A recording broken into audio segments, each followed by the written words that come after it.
Assalamu alaikum saygılı vatandaşlar, dindaşlar. Bugün Cuma günü hem de her daim adet üzere gibi sizinle beraberlikte canlı yayında ana telimizde Kırım Müslümanların Dini İdaresinin muftisi Aydar İsa oğlu Rustemov. Allahu Teala bu mübarek günde yapkan dualarınızı, yapkan ibadetlerinizi kabul makbul eylesin ve inşallah gelecek cumalarga da yetiştirsin ve galibelerge inşallah eriştirsin hepimizni, vatanımızını.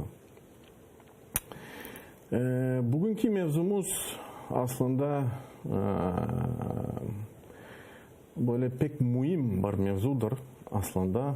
Ama ben onu niyetlenmedim aslında onu bugün alıp barmağa ama bakam göreyim ki bu mevzu bu günlerde çok aktualdir.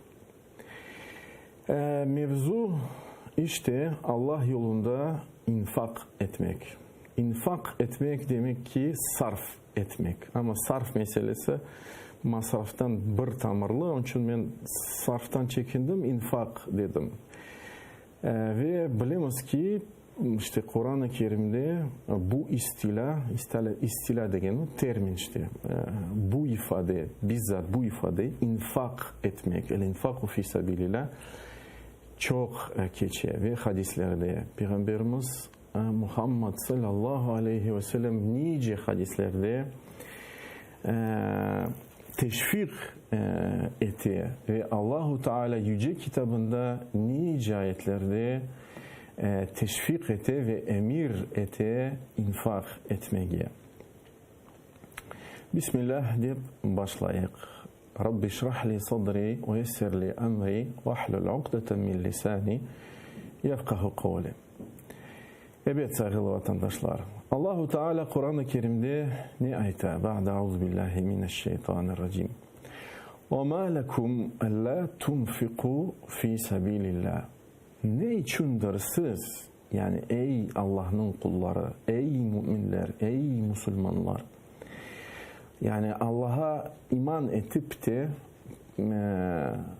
siz Allah yolunda harcamaysınız, sarf etmeysiniz, infak etmeysiniz. وَلِلَّهِ مِرَاثُ السَّمَاوَاتِ وَالْأَرْضِ. Şimdi bunda böyle nasıl aytayım? Sual cevapsız ama cevabı aşikardır. وَلِلَّهِ مِرَاسُ السَّمَاوَاتِ وَالْأَرْضِ. Yani bunda Allah subhanahu wa ta'ala tahkir etti. Yani tenkit etti. Ne için siz yaparsınız? Yani وَلِلَّهِ miras. Yani bütün olan bu zeminde, bu yerde ve köklerde bütün bu şeylerin işte mirasın sahibi tek bir Allah'tır ve siz ona inanasınız. Yani Allah subhanahu teala bu ayette taaccüp gösteriyor. Yani ne için? Ne için? La sonra bakınız. Allahu Teala ne ayette? La yestevi minkum men enfaka min qablil fethi ve qatala ulaike a'zamu من أنفق من قبل الفتح وقاتل أولئك أعظم درجة من الذين أنفقوا من بعد وقاتلوا وكل وعد الله الحسنى. Sizin aranızda iki işte grup adamlar, iki kategori adam hiçbir zaman bir seviyede, bir derecede sevap meselesinden aynı zamanda olmazlar. Kim fethten evvel yani Mekke Allahu Teala Resulullah sallallahu aleyhi ve sellem Mekke'ni bilemiz ki fethetti. Yani hicret etti Medine'ye sonra Mekke'ye kırdı fethetti Mekke. Min qablil feth yani Mekke'nin fethini evvelden ve katale ve kim işte savaşlandı Allah yolunda infak etti ve savaşlandı.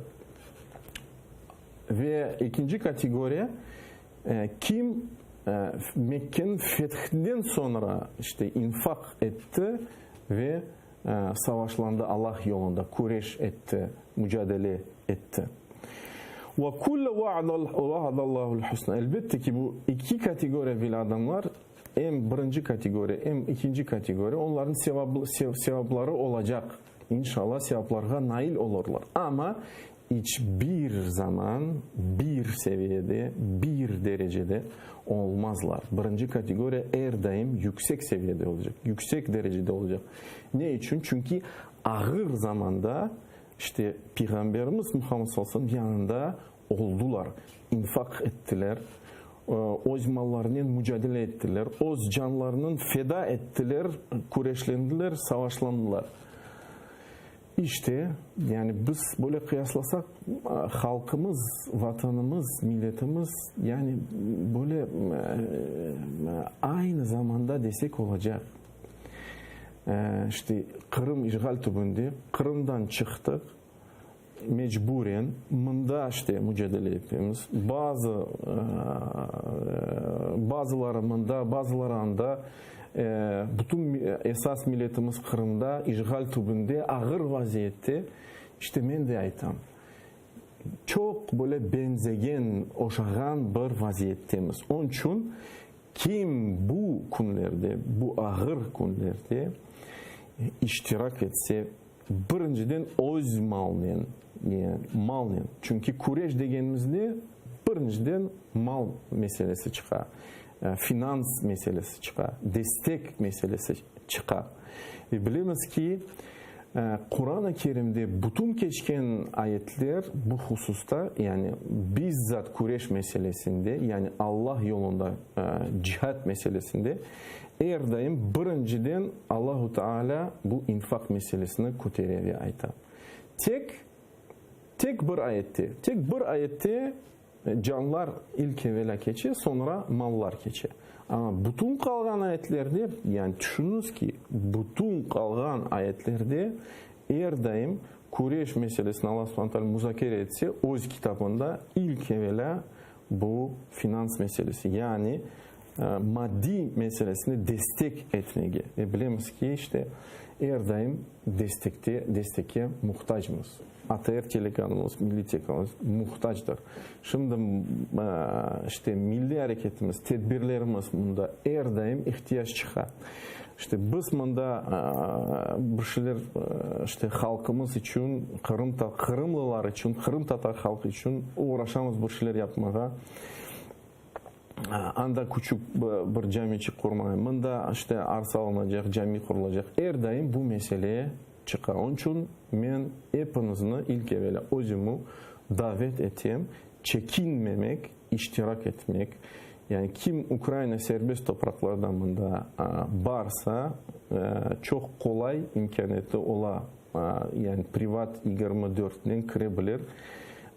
Anda işte seçenekler var. İşte seçenekleri kirmeye mümkün. İşte şirketini tap, найти компанию. Sonra büyük harflerden yazaysınız. Dum, probel, çift, ARK. Sonra seçenekler çıkar. Zekat ya da sadaka fitr ya da vakıf. İşte istegen seçeneğini seçesiniz, saylaysınız. İşte yani hesap kırsetmek, bir şey kırsetmek gereği yok. Çok kolay bir şekilde zekatını yollamağa mümkün müftiyatının resmi hesaplarına ve inşallah biz artık o paralarını gerek işte projektlerimizge, gerek ihtiyaçlarımızga İslam dini inkişaf etmeye bu topraklarda Kırımlılarının işte vaziyetlerini doğurtmak ve engelleştirmek için kullanacağımız inşallah. Şimdi bu meselesini açıklayıp geliniz. Başka bir ayet var, meraklı bir ayet. Allahu Teala Kur'an-ı Kerim'de ayta فَاِنْ تَابُوا وَاَقَامُوا الصَّلَاةِ وَآتَوُوا الزَّكَاةِ Eğer onlar tevbe etseler, kimin hakkında bu ayette Allah subhanahu teala laf etti? Bu ayet indirildi ne zaman? Mekke fethedildi. Bilemiz ki çok anda insanlar işte birbirini aslında akraba ediler yani. Çünkü bir milletteydiler ama yani Allahu Teala bu galibini peygamberine bağışlayan son işte andaki adamlar yani tünevin düşününüz ki tünevin silahla, kılıçla savaşlanan ediler peygamberimizle Muhammed sallallahu aleyhi ve sellem ama Allahu Teala öyle yaptı ki peygamber galibi kazandı. İslam galibi kazandı. Şimdi bu insanlar ne? Tevbe ettiler. Ama Allahu Teala ne etti bakınız. Fa in tabu, eğer onlar tevbe etseler ve bundan işte bunda durmadı. Allah Subhanahu Teala koştu ona. Yani işaretler var. Yani tevbe doğru olması için. Çünkü sen tüm evin İslam'ın Muhammed sallallahu aleyhi ve sellem peygamberimizin düşmanı edin. Bugün tevbe etesin. Yani ona ne? Sadakatinin işte delili olması gerek. O akamu salat. Birinci delil nedir? Erdem keçe bu namazlarını doğru bir şekilde yerine getirseler.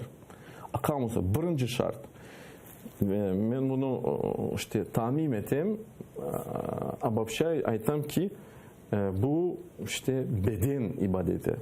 Ve gene de Allah-u Teala bunda toxtamadı, devam etti. Akamu salat ve atevu zekat. Ve zekatını sarf ettiler. Yani Allah yolundan işte infak ettiler. Bu da işte malın ibadet. Ve bunda Allah-u Teala tek iki işte işaret muzakere etti. Ve bu işaret aslında bu iki işaret bilemiz ki İslam'ın rukunlarından birisidir. Yani başka rukunlar var. Mesela oraza var. Bu da İslam'ın büyük bir rukunu. Acılık var. Bu da İslam'ın büyük bir rukunu. Ama meraklı olan şey bizzat bu ayette Allah-u Teala bu rukunlarını muzakere etmeyi. Ne için? Çünkü kontekst böyle.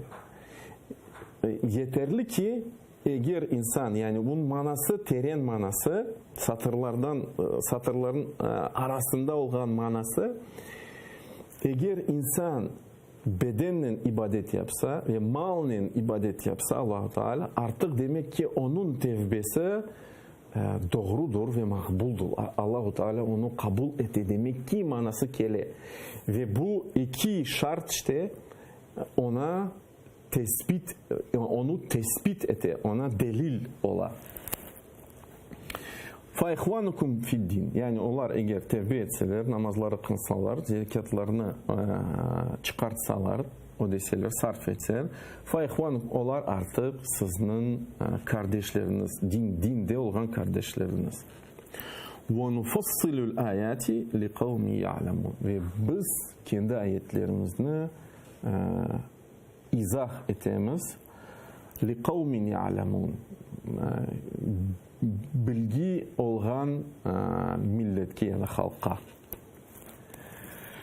Demek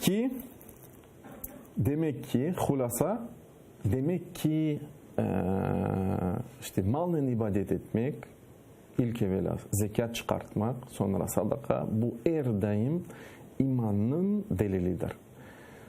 Ve aslında bu ayrıca hadis-i şerifte geçiyor. Kâle Resulullah sallallahu aleyhi ve sellem, Resulullah sallallahu aleyhi ve sellem ayetti ki "Et-tuhuru şutrul iman." Temizlik ya da abdest bizzat imanın yarısıdır. Velhamdülillahi temla'ul mizan. Elhamdülillah olan sözler terazini ağırlata. Ve subhanallah velhamdülillah temla'u temla'u beyne semai vel ard. Ve başka sözler, zikir olan sözler, subhanallah velhamdülillah, bütün olan köklerinin ve zeminin yerinin arasının mesafetini, boşluğunu doldururlar. Yani demek ki ne kadar ağır bu sözler Allah'ın karşısında. Ve salatu nur. Namaz nurdur. Yani çünkü gösteriyor insanı.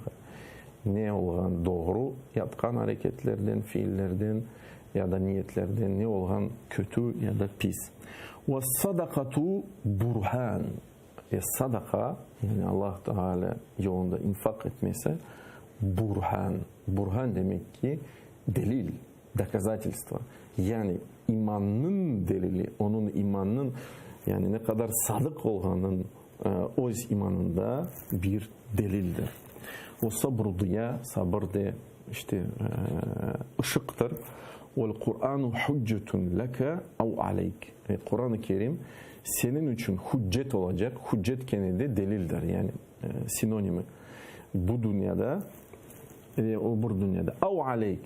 Ya da senin karşısında şehadet getirecek. Yani beni o günde diyecek ama okumada ve işte gerçekleştirmedi o iş hayatında. Ve ila ahirihi. Şimdi neticeleri.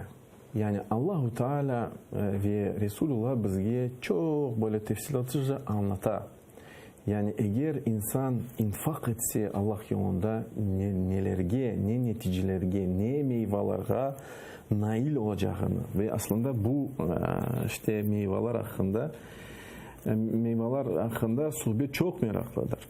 Birinci elbette ki bu meyve ya da netice bu Allah'ın subhanahu teala rızalığını kazanmak. Allahu Teala subhanahu teala cennetlerge işte cennetini ak etmeye. Allahu Teala ayta ki وَسَارِعُوا إِلَى مَغْفِرَةٍ مِنْ رَبِّكُمْ koşunuz. Yani Allah'ın mağfiretinin kazanmaya ve onun cennetinin kazanmaya. Arduha semavati vel ard. Uiddet lil muttaqin. Arduha semavati vel ard. Genişliği köklerinin ve zeminlerin gibi arası gibi hazırlandı. Yani bekley kimni? Takva sahiplerine. Kim Allah'tan korkar? اَلَّذ۪ينَ يُنْفِقُونَ فِي السَّرَى. Şimdi Allahu Teala bu muttakin yani kim takva sahiplerini vasıf etti. Kim bu insanlar? Bakınız. اَلَّذ۪ينَ يُنْفِقُونَ فِي السَّرَّاءِ وَالضَّرَّاءِ. Kim Allah yolunda sarf etti, harcay, infak etti. Ve bakınız yani Allah-u Teala kaydeteminde فِي السَّرَّاءِ وَالضَّرَّاءِ. Yani hem de yaxşı durumda yani ne zaman onun parası var, her şeyi var ve وَالضَّرَّاءِ hatta zaman vaktinde. Onun için yani ben bugün yaxşı olduğumu hissettim de hiç ihtiyaclarım yok. Şimdi belki işte bağışlarım Allah yolunda sarf ederim deyip ağır vaziyette çekinmemek bu meseleden doğru değil. Eğer sen hepimiz, halkımız işte takva sahibi, gerçek takva sahibi olmaya istesek hem yaxşı zamanlarda hem yarama kötü ağır vaziyetlerde de kendine çekinmemek ve sarf etmek gerek. Bu birinciden. İkinci netice bu kıyamet konu elbette ki sadaka insanı azaptan, ağırlıktan kurtarır. Bu hususta böyle hadis geçer. Bukhari'de İttakun nara velu bişikki temra. Yani Resulullah sallallahu aleyhi ve sellem düşününüz ki bu ayetin ayeti İttakun nara. Özünüzü ateşten yani kıyamet gününde ateşten saklanınız. Nasıl? Velu bişikki temra. Olsun yani bir hurmacığının yarımısı bile olsun. Yani sadaka çıkartınız.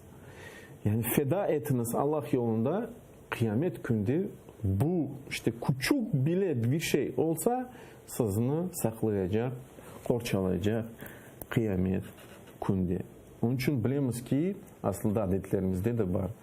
Eğer işte insan olduğu mefta var, onun adından da işte sadaka çıkartmaya da mümkün. Bu da çok böyle güzel bir adettir aslında. Hususan işte onun evlatları. Ya da başka hadiste Resulullah sallallahu aleyhi ve sellem ayta ki Es-sadakatu tudfi'ul hati'a. Bir sadaka yapkan günahlarının işte söndüre. Nasıl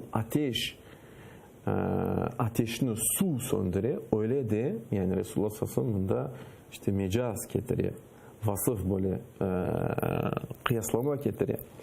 Öyle de sadaka işte yapkan günahlarımızı söndürüyor. Ya kim bizden bu dünyada bu hayatta yanlışlık yapmayı ve günah yapmayı.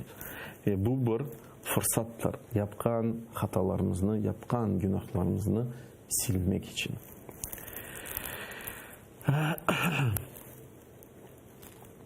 Başka ayette Allah-u Teala böyle vasfetti. Kim o mallarını infak etti Allah yolunda.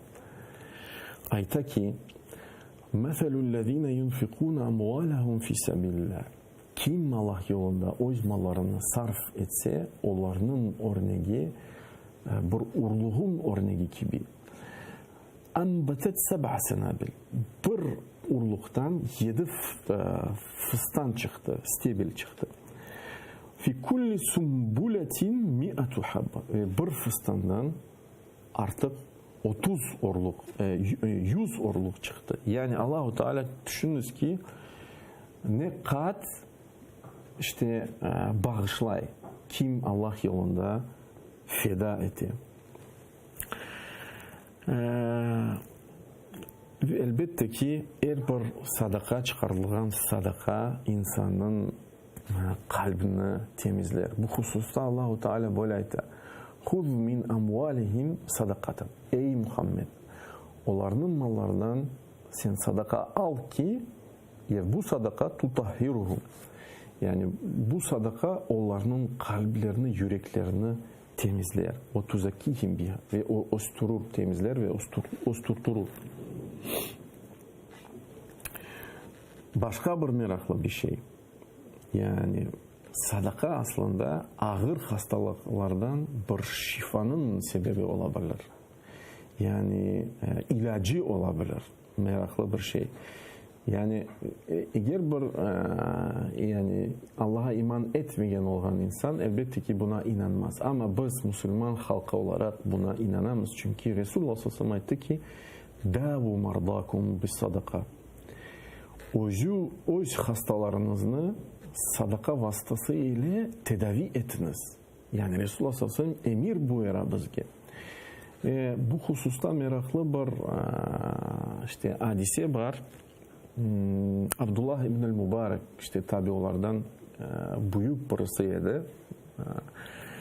İşte onun yanına geldi bir insan, onun ayağı hiç geçmeydi. Yara var idi ve o yara hiç geçmeydi. Geldi şikayet etti. Dedi ki ben bardım işte doktorlarga andamında ama hiçbir birisi bana yardım etemedi. O dedi ki Allah yolunda infak et, sarf et.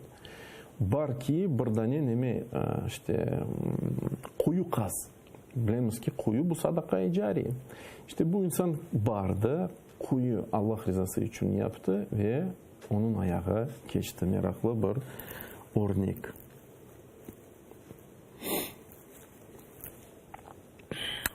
Ve ne zaman sadaka en yaxşı olur? Meraklı bir hadis. Yani Resulullah sallallahu aleyhi ve sellem ayette. Ondan sordular. Ya Resulullah ne zaman sadaka en büyük sevabını kazandırabilir? O ayette ki en tasaddaka ve ente sahihun şafi. Sen sadaka kılganda senin bedenin işte tam sağlıkta olganda ve şahih yani ihtiyacın olganda. Aslında da bu her daim insanın vaziyeti öyle. Yani her daim korkar. Yarın ne olur? Yarın buna yetmez. Yarın bunu belki almak gerek. Tahşel fakr. Yani bunu Resulullah sallallahu aleyhi ve sellem açıklay. Sen korkarsın ki yetmez bir şeye. Fakr yani fukaralıktan korkarsın. Ve te'malul gina ve daha zengin olmaya isteysin. Ve la tumhil hatta iza balagatil halqu. Ve onu ertelemişsin. Yani kaldırmaysın. Aytmasın yarın yaparım.